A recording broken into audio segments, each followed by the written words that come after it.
함께 성경 읽겠습니다. 오늘 함께 읽을 성경 말씀은 누가복음 8장 40절부터 48절 말씀입니다. 제가 가진 성경책으로는 신약 103쪽에 있습니다. 화면을 보면서 함께 말씀을 읽도록 하겠습니다. 예수께서 돌아오심에 무리가 환영하니 이는 다 기다렸음이로라.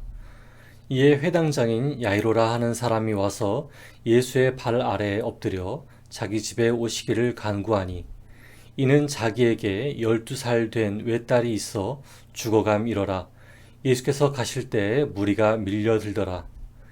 이에 12해를 혈루증으로 앓는 중에 아무에게도 고침을 받지 못하던 여자가 예수의 뒤로 와서 그의 옷가에 손을 대니 혈루증이 즉시 그쳤더라. 예수께서 이르시되 내게 손을 댄 자가 누구냐 하시니 다 아니라 할 때 베드로가 이르되 주여 무리가 밀려들어 미나이다. 예수께서 이르시되 내게 손을 댄 자가 있도다.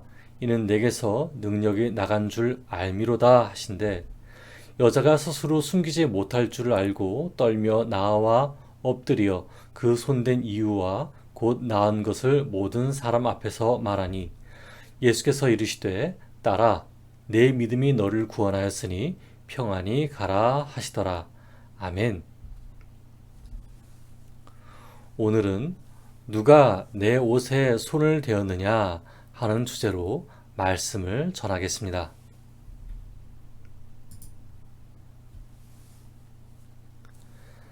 예수님께서 배를 타고 거라사인 땅에서 돌아오셨습니다. 예수님을 본 사람들은 굉장히 환영했어요. 예수님을 너무나 기다렸거든요. 귀신 들린 사람을 구원했을지언정 로마 군인에게 납품하는 돼지를 손에 보았다고 해서 쫓아낸 거라사 사람들과는 전혀 다른 모습이었습니다. 그때 인파 안에서 한 사람이 뛰어나와서 예수님께 엎드려 간청을 합니다. 누구일까요? 41절과 42절을 함께 읽어보겠습니다. 시작. 이에 회당장인 야이로라 하는 사람이 와서 예수의 발 아래 엎드려 자기 집에 오시기를 간구하니 이는 자기에게 12살 된 외딸이 있어 죽어가미러라. 예수께서 가실 때에 무리가 밀려들더라. 아멘. 사람들은 기적이 예수님, 병든 사람을 고치시고 민족을 구원하러 오신 예수님이라고 믿었습니다.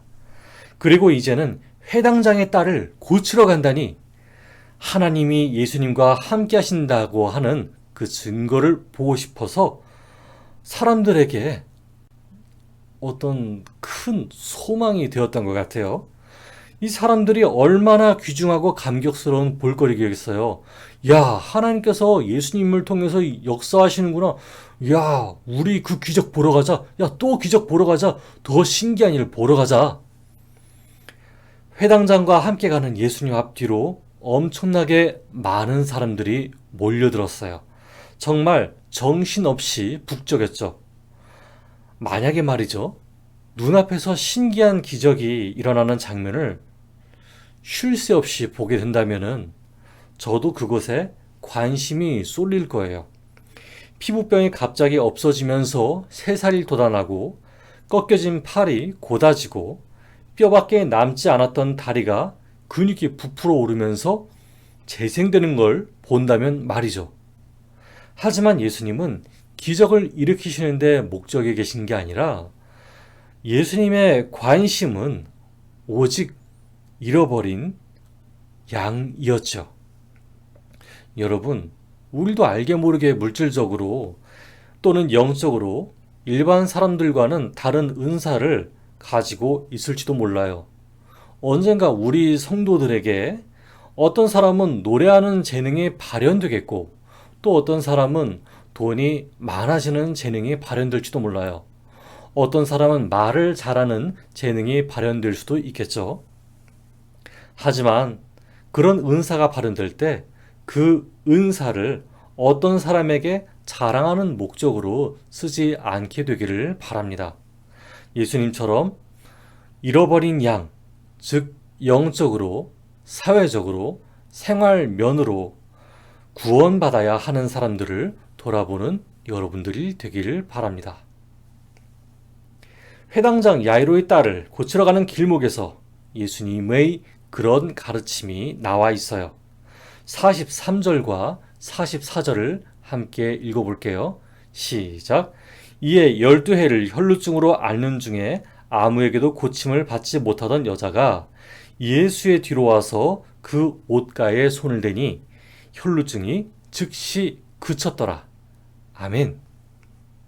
12년을 혈루증으로 앓는 여인이 등장해요. 혈루증은 의학용어로 만성자궁출혈병이라고 하는데 말이 12년이지 여성으로서 생리가 아닌 출혈이 12년 동안 계속된다고 생각해 보세요.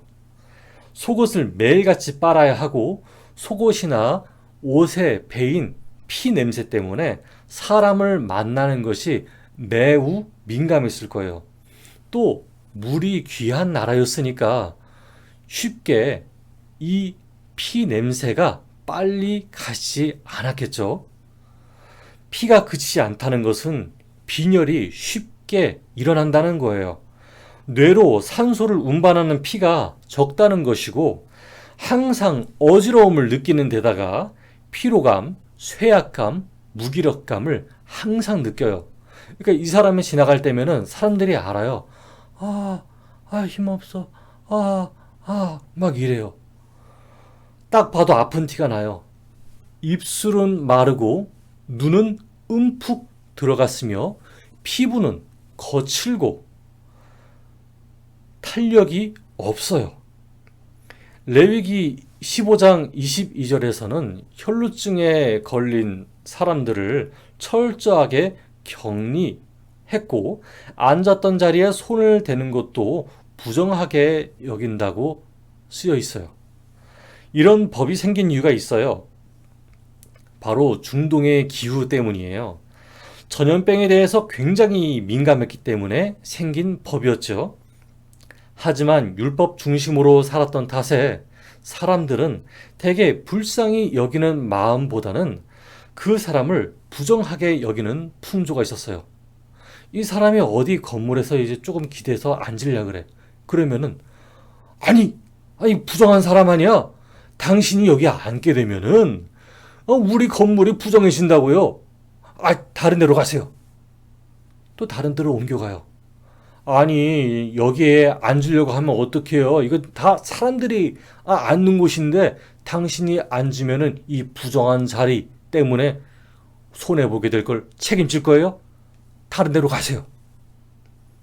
쉬지 못하고 대접받지 못하고 12년 동안 그렇게 고통받는 사람이었어요.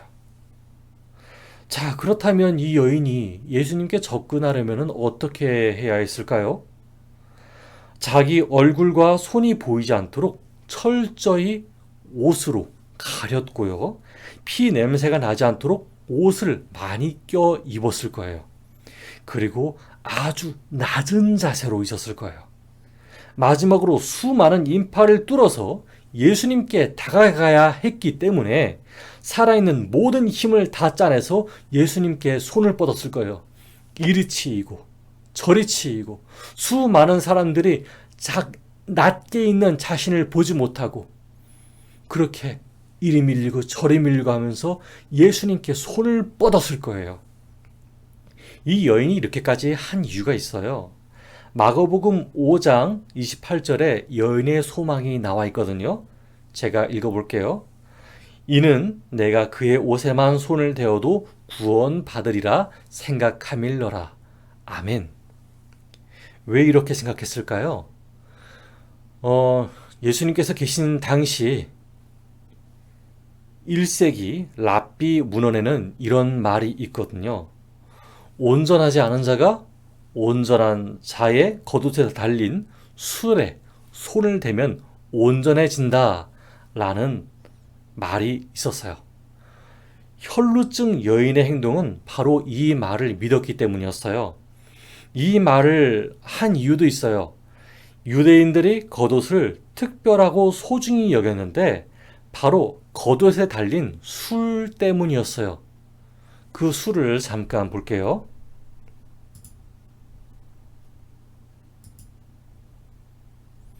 네, 바로 이렇게 생긴 게 술입니다.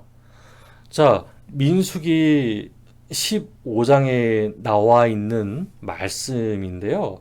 이 겉옷의 술은 하나님의 명령에 의해 겉옷 내 귀퉁이에 꼬아서 만든 작은 줄이에요. 민수기 15장에서는 사람들이 서로가 겉옷에 달린 이 술을 보면서 내 귀퉁이에 있는 술을 보면서 하나님의 계명을 준행하는 표지판 역할을 하는 의도로 법이 제정되었어요. 자, 민수기 15장 38절부터 39절을 한번 읽어볼게요. 이스라엘 자손에게 명령하여 대대로 그들의 옷단 귀에 술을 만들고 청새끈을 그 귀에 술에 더하라. 이 술은 너희가 보고 여호와의 모든 계명을 기억하여 준행하고 너희를 방종하게 하는 자신의 마음과 눈의 욕심을 따라 음행하지 않게 하기 위함이라. 아멘. 자, 하지만 온전하지 않은 자가 온전한 자의 겉옷에 달린 술에 손을 대면 온전해진다 하는 말은 검증되지도 않은 말이었어요. 심지어 타인의 소중한 겉옷과 그 사람 자체를 부정하게 만드는 일이었어요. 내가 만약에 주변에 지나가다가 어떤 사람의 겉옷에 달린 술을 만졌어요. 그냥 내가 부정해. 그러면은 그 사람이 부정하게 되는 거예요. 그럼 그 사람에게 지극히 큰 신뢰겠죠. 그 사람은 그 겉옷을 버리거나 또는 빨거나 또는 태워야 돼요. 그리고 그 부정한 것 때문에 그 부정하게 된 이유로 인해서 또 제사를 드려야 돼요. 얼마나 피곤하겠어요. 혈루증 여인은 하지만 그 마음으로 예수님의 겉옷에 있는 술을 만졌어요. 근데 그러자 혈루증이 즉시 그쳤어요. 과연 겉옷술을 만졌기 때문이었을까요? 예수님께서는 이런 비합리적이고 미신적인 일을 한 여인에게 뭐라고 하셨을까요? 45절을 함께 읽어보겠습니다. 시작. 예수께서 이르시되 내게 손 댄 자가 누구냐 하시니 다 아니라 할 때에 베드로가 이르되 주여 무리가 밀려 들어 미나이다. 아멘. 예수께서 내 옷에 손을 댄 자가 누구냐? 라고 질문하셨을 때 예수님 가까이로 막 밀면서 부딪혔던 사람들이 모두 물러났을 거예요. 왜요? 자신이 예수님의 겉옷술을 만져서 예수님을 부정하게 했다? 이것은 굉장히 큰 신뢰거든요. 겁을 먹은 사람들은 그 누구도 자기 자신이 실수로라도 예수님의 겉옷술을 만졌다고 하지 않았어요. 당황한 사람들 사이로 제자들 중 나이 많은 베드로가 예수님께 이야기했어요. 라삐님, 저희를 따르는 사람들이 사방으로 밀려들어서 우리를 밀고 있어요. 옷이 스치고 지나간 탓에 그렇게 느끼지 않았을까요? 하지만 예수님께서는 분명히 말씀하셨어요. 46절과 47절을 함께 읽어볼게요. 시작. 예수께서 이르시되 내게 손을 댄 자가 있도다. 이는 내게서 능력이 나간 줄 알미로다 하신대. 여자가 스스로 숨기지 못할 줄 알고 떨며 나와 엎드려 그 손댄 이유와 곧 나은 것을 모든 사람 앞에 말하니. 아멘. 내게 손을 댄 자가 있도다. 라는 예수님의 말에 혈루증 걸렸던 여인은 부들부들 떨었어요. 왜? 자신이 예수님께 큰 신뢰를 했기 때문이었어요. 겉옷술을 만진 걸 누가 알겠다고 생각했을까요? 아무리 예민한 사람도 사람들에게 치이고 있는 중에는 느끼지 못하잖아요. 그런데 예수님은 아셨어요. 왜? 누군가 믿음으로 치유를 받았다고 느껴졌기 때문이었어요. 여인은 깨달았어요. 자신이 겉옷술을 만진 것 때문에 치유받은 것이 아니라 예수님이 자기 믿음에 응답해 주셨기 때문에 라는 것을요. 예수님은 여인을 호되게 야단치시거나 혈루증 있는 상태에서 자신을 만져 부정하게 했다는 것을 끄집어내어 수치를 주지 않으셨어요. 단지 여인과 주변 사람에게 미신이 아닌 하나님의 능력이 존재하고 있음을 알려주기 위함이셨어요. 그래서 예수님께서는 말씀하셨어요. 48절입니다. 함께 읽어볼게요. 시작. 예수께서 이르시되 따라 내 믿음이 너를 구원하였으니 평안히 가라 하시더라. 아멘. 여러분, 예수님께서는 고결함을 위해서 이 땅에 내려오신 분이 아니었어요. 만일 고결함을 신경 쓰신 분이었다면 생선 비린내가 나는 베드로를 제자로 삼으실 수 없었겠고, 시체 썩은 냄새가 진동하는 거라사에 귀신 들린 사람에게 말을 걸지도 않으셨겠죠. 예수님은 죄인을 만나서 죄인을 회개시키러 오신 분이셨어요. 그래서 낮고 천한 곳으로 직접 가시기도 하셨고 그들을 직접 만나기도 하셨어요. 거라사에서 다녀오신 뒤 처음 딸의 병을 고쳐달라고 했던 회당장 기억하시죠? 그 회당장은 재산도 있고 덕망도 있으며 존경받는 높은 사람이었을 거예요. 왜? 율법을 체계적으로 가르치는 회당의 이사장 같은 역할을 맡았으니까요. 율법을 지킴에 있어서도 일가견이 있었을 거예요. 그러나 혈류병인 여인은 자신의 부정함 때문에 천한 취급을 받던 사람이었어요. 그렇지만 예수님의 관심사는 높은 사람의 가족이나 부정한 사람이나 한결 같았어요. 예수님께서는 구원받을 사람들을 동등하게 여기셨기 때문이에요. 누구든지 예수님을 마주하여 하나님의 살아계심과 하나님께서 그 백성을 구원하고자 하심을 알게 하고 싶으셨어요. 예수님은 분명 많은 이들의 문제를 해결해 주고 싶으셨어요. 그러나 성경이 이같이 쓰여진 것은 이유가 있어요. 죽음의 문제 또한 죽음의 문제로, 외로움의 문제 또한 외로움의 문제로, 해결받지 못한 사람은 해결받지 못한 문제로 각각 임하신다는 것이죠. 예수님이 왜 이렇게 늦게 오셨는지, 또는 예수님이 왜 이렇게 빨리 오셨는지 반문할 이유는 없어요. 왜냐하면 늦게 오시든 빨리 오시든 예수님께서는 자신의 사역을 온전히 이루실 뿐이에요. 우리는 생각할 수 있어요. 아, 예수님 창세기 때 오시지 그랬어요. 예수님 오시기 전 태어난 사람들은 어떻게 하라고요? 또는 이렇게 얘기할 수 있어요. 예수님, 제가 태어난 후에 오시지 그랬어요. 저도 신기한 기적을 좀 보게요. 하고 아쉬워할 거예요. 하지만 예수님이 늦으신 대로 또 빨리 오신 대로 구원은 이미 온 세계에 전파되었어요. 유대인에게 알려준 하나님의 이름으로서만이 아니라 온 세계가 창조 전부터 이미 하나님의 통치 아래에 있었기 때문이에요. 그래서 예수님의 오심은 우리가 죄의 권세에서 놓일 구원이 하나님으로부터 항상 준비되어 있다는 것을 말해요. 또한 하나님이 높고 낮음에 상관없이 구원하기를 원하신다는 것을 말해요. 그 차별 없는 사랑을 예수님께서는 십자가로 나타내셨어요. 그리고 오늘날까지도 그 사랑이 성령으로 이어지고 있어요. 여러분, 이러한 사랑의 예수님을 미신처럼 믿지 않기를 바랍니다. 십자가 목걸이에 입을 맞춘다고 해서, 신성해 보이는 건물을 지었다고 해서 예수님을 만날 수 있을까요? 많은 돈을 교회 헌금함에 넣었다고 해서 예수님을 만날 수 있을까요? 아니요. 또는 내가 완벽하게 깨끗해야지 속죄의 기도를 드릴 수 있어요? 아니요. 있는 모습 그대로 기도하세요. 있는 모습, 상한 감정으로 갖고 가세요.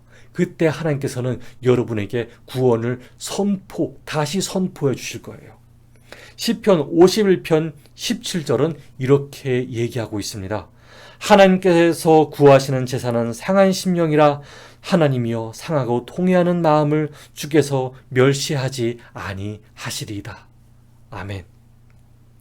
여러분, 회당장 야이로의 딸에게 찾아가다가 혈루증 걸린 여인에게 구원을 선언하신 예수님은 여러분 한 사람 한 사람에게 구원을 선언하기를 원하십니다. 이 예수님을 의지하고 또 간구하면서 오늘을 살아가는 저와 여러분 되기를 바랍니다. 함께 기도하겠습니다. 사랑의 하나님, 감사합니다. 오늘 우리에게 혈루증 걸린 여인이 구원받은 일화를 들려주셨습니다. 하나님, 우리는 혈루증 걸린 여인과 같습니다. 여기저기서 자신의 병에서 놓일 방법을 찾으며 온 몸과 마음이 고생하고 있는 그 여인과 같습니다. 우리가 애타게 찾는 구원을 얻게 하여 주시옵소서. 하나님, 또한 우리는 예수님의 옷자락을 스쳐도 아무런 구원 선언을 받지 못한 주변 사람과 같습니다. 신기한 현상을 바라보기만 원하며 예수님을 따르지만 혈루증 걸린 여인을 부정하게 여기는 사람과 같습니다. 하나님, 이처럼 우리가 구원을 바라는 동시에 사랑이 없는 사람처럼 행동하고 있습니다. 그래서 미신을 믿고 예수님께서 하라 하신 적 없는 것들을 만들어냅니다. 교회 안에서 배운 미신들이 얼마나 많은지요. 십자가에 입을 맞추거나 성경을 사람보다 귀중히 여긴다거나 똑같은 사람인데도 이 사람은 더 섬겨야 된다, 저 사람은 더 천하게 여겨야 된다 하고 생각하고 있습니다. 하나님, 이런 미신들을 우리 앞에서 쫓아내겠습니다. 우리의 영혼을 받아 주시옵소서. 우리의 상한 심령을 가지고 찾아가겠습니다. 우리가 하나님 안에서 위안을 받을 수 있게 허락하여 주시옵소서. 예수 그리스도 이름으로 기도드렸습니다. 아멘.